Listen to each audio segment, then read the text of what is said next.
How much does it weigh? Probably the question we get asked most frequently about e-mountain bikes.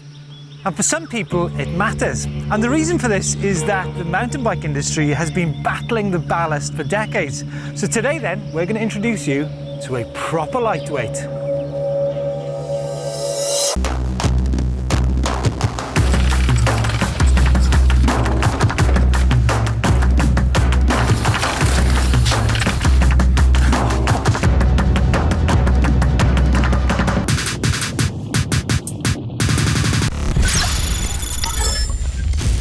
So here it is, the Rise from Orbea, weighing in about the same weight as a coyote or a grizzled tree kangaroo. These are all breeds who roam the plains and mountains, light of foot and quick across the ground. Yep, it is an elegant bike and advanced in so many ways. 29-inch wheels, 140mm travel, and, well, I'm just so happy that Orbea have invited us to try it out. It's about 15 years since we first saw seriously hard-hitting 150mm travel mountain bikes drop into the stores. The lighter ones, well, they weighed in around 15 kilos and were seriously capable. Fast forward and today's enduro-style mountain bike has been on a workout and now weighs in around 14 kilos. The question is, why would you when you have a bike so much more sophisticated as the Rise, which weighs in at only 16 kilos? Well, I think the answer to that question lies in front of me, a long, tedious climb.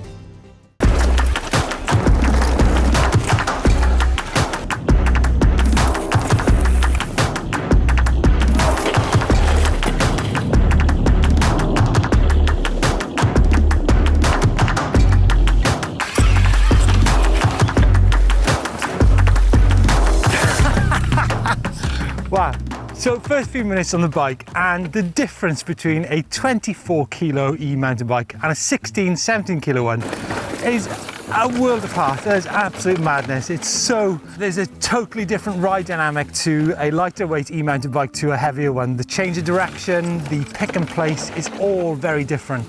Orbea say that this bike offers a more physical experience than higher powered systems. But I'd actually disagree and say that any mountain bike is as physical as you want it to be. Yes! No, I think it's the super lightweight and graceful silhouette that many people will be looking at on this bike. If anybody wants to question the ability of a lower powered e-bike with a low profile tyre, then crack on. So what then is Shimano EP8 RS? Well, it is a motor which is specific to Orbea. They've designed it, their own firmware, they've got their own battery, and compared to the EP8, the standard EP8 motor, it's now got 60 Nm of torque compared to 85 Nm on the standard motor. EP8 RS is all about range, power and interface combined. It's about the whole idea of the motor being a subtle part of the ride and not dominating it. We've seen many crazy high-powered e-bikes. RS is certainly all about the stealth approach, minimalist, integrated and sleek. I think the weight, the geometry are as important as the motor and the drive unit. A bike which Orbea say is less E and more bike. And it is a lot of bike, and one which you can customize in many different ways. You can customize the paint on your Rise for free, and Orbea offer component options for many Rise models. Switching a wheel set, gearing or other components is possible through the ordering process, so your Rise arrives at the dealer in the exact configuration you desire. Now I'm looking for some signs of electronica on this bike, and it really is quite difficult. But if you think about it, most of us have enough screen time as it is. When we get on our bikes, all we want to see is ruts and roots and not big displays. So in line with the minimalist philosophy, they've gone for an uncluttered, clean approach to this bike. And as you can see, all the down tubes, there's no signs of cabling anywhere. Who is the Rise for? Well, good question.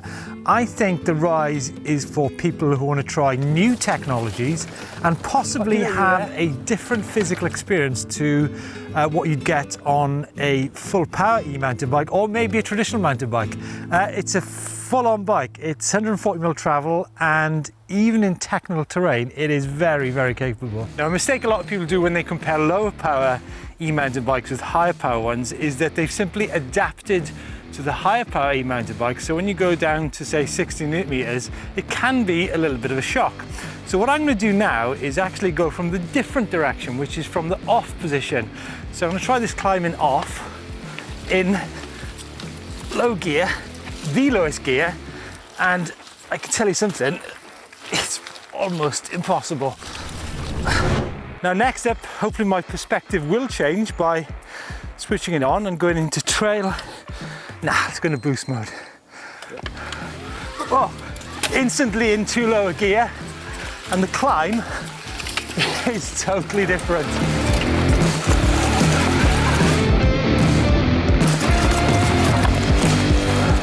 So I think when you compare an e-mountain bikes, it's really important to come from the lower position rather than the higher power position, because it really does put things into perspective.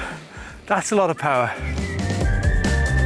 So how does Rise operate on track? Well, as you can hear, it is super silent and it loves to operate in the 75 to 90 cadence range. But the motor responds to more power. And this is critical because full assistance comes at the right place at the right time. So you really need to tune in to the sweet spot of this motor. But ultimately, the more you put in, the more you get out. Wow, there really is hardly any drag on this motor. Past 25 kilometers an hour, it really is a breeze. I guess a question that many of you are going to be asking is, how does EP8 RS compare to EP8? Well, it's pretty much the same, except as I mentioned that RS is exclusive to Orbea. But otherwise, you're looking at the same weight, the same shape, and of course the same displays, the same option of displays in the cockpit area. But I think a question that I'd be asking is, how does it compare with Shimano E7000? After all, that's got 60 Newton meters of torque as well, and I've done some crazy climbs on that motor. Remember, working as a partner with Shimano, Orbea developed proprietary electronics or firmware and batteries, while Shimano tested and delivered an exclusive motor configured to Orbea's own RS specifications. So what about the app? Yes, it's still there and you can choose between two modes. You can go for a subtle one, which will give you extended range, or you can go for another one, which will give you a more aggressive ride. And remember, both modes give a really natural ride feel to the bike. Right, time to switch on, and you'll find the on-off switch neatly hidden in the seat tube area there. And in fact, all this area is super clean. There are no dangling electronics, no spike magnets. It really is a stealth cockpit. And you've also got this clean clip, which is super waterproof, and it does hold everything in place when you're charging, and also for the range extender, which I'll explain in a minute. Right, so whilst we know that EP8 RS isn't too dissimilar to EP8, what about the battery? Well, Orbea have gone for the lightest, smallest and most discreet battery possible in this down tube. Lighter bike, lower power consumption from that motor means that the 360 watt-hour battery on the Rise is comparable in range to a 540 watt-hour battery on a higher powered e-mountain bike. And the range? Well, Orbea reckons 3 to 4 hours, depending on your weight, naturally. The newest 21700 cell also provides a higher rate of charge and discharge, and ultimately much better battery life and heat management. Part of Orbea's Rise philosophy means this bike is all about big rides, and it does cover ground exceptionally quickly, thanks to the 29-inch wheels and low-profile, harder compound tyres. So with this in mind, they've developed their own range extender, 252 watt-hours, which means it turns a ride into an adventure. I mean, 612 watt-hour total is a lot of juice for any e-mountain bike. The battery is attached with 2 bolts and can be removed really easily, although Orbea do recommend servicing by an Orbea dealer. It doesn't have a battery door because this usually has a negative impact on frame stiffness, adds parts complexity and weight. Now, how did Orbea create, which at 16 kilos is one of the lightest e-mountain bikes in the world, I guess? Well, they saved a bit on the battery for sure, a bit on the motor, no doubt a bit on the frame, but also on the componentry too. Because of the lower torque and smaller battery, assistance is provided within the range where normal trail bike components can still be used. Yeah, I know what you're thinking. That still doesn't stop many mountain bike brands from using normal mountain bike components on e-mountain bikes. Still, 16 kilos is a ridiculously lightweight. Carbon cranks, carbon handlebars, standard XTR brakes with smaller rotors on there. Normally e-mountain bikes come with 200s. Looks like there's 160 or 180s on this. Lightweight wheels. Orbea have worked directly with Maxxis to create an XO Plus version of one of their favourite trail tyres, the Recon 2.4 3C Max Terra XO Plus. And without the need for an overbuilt steel chainring, Orbea have developed a proprietary alloy forged and CNC finished 32 tooth chainring that fits to the EP8 RS Spider. Now this is an Orbea exclusive. Going back to my original statement that weight does matter for some people, why is it? Well, I think it's not so much that one weight or the other is better than the other. I think it just gives different handling characteristics. But one thing is for sure, weight comes into play when you're throwing it around the house and putting it on your car. So what is the weight of this bike? I'm going to try and lift it up. Do you reckon I'll be able to do it? Okay, here we go. Oh my God. Oh my God. That's an e-bike. That's actually an e-bike. Can you believe it? Do you know what? I'm looking at the fork on this bike, Fox 36. Now, the first hard-hitting enduro bike came out around about 2004 with the first version of that fork. And that bike at 150mm travel weighed in about 34 pounds. But look, here we are 15 years later, and we've got something which is so much more capable and weighs the same weight. If you told me that 15 years ago, I'd have just said you're absolutely nuts. Now, I normally talk about geometry first, but I've saved it to last on this occasion.